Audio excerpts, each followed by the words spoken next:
This is Rock Leach with Social Fire.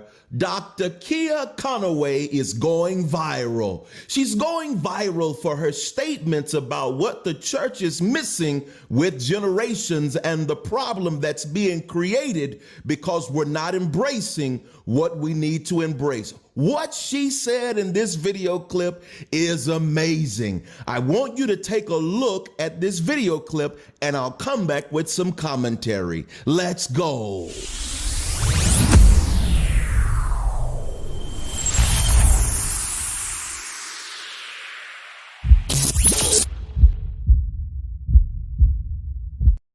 David Kinnaman, who is the president of Barna Group, created this concept called mosaics, where he says that millennials are like Moses. We made an exodus from the church. And this was before we were finished college, right? He said that every generation you can track that they will come back to church between the ages of 18 and 25 when they have children so that they can christen their children. But he predicted that millennials will be the first generation not to do that. And that is what happened. And so now you have millennials who many of you think are anyone younger than you. I want to help you today. I'm a millennial and I have a 6-year-old. I'll be 40 in about 18 months. Millennials are not young people anymore. Some of us have grandchildren. And so if you're worried about millennials, I hate to break it to you, but you're 3 generations behind. Millennials are born 1981 through 1996, right? And then you have Gen Z. These are people who were born in 1997 through 2012. And then you have my daughter, who's Gen Alpha, who was born after 2013. And so if you are concerned about millennials, I hate to break it to you, but you're 3 generations behind. 3 generations. And so when you start with millennials who are largely unchurched, they're raising kids who don't know what VBS is.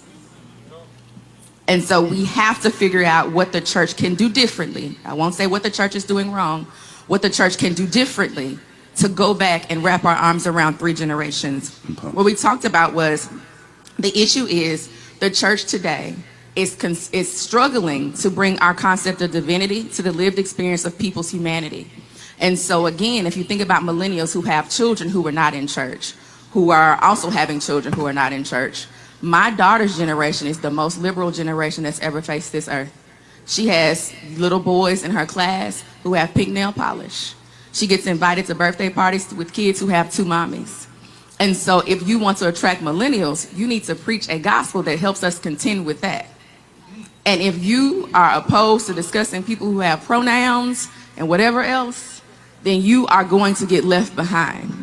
It's not a question about your theology, but how do you help people grapple with their humanity?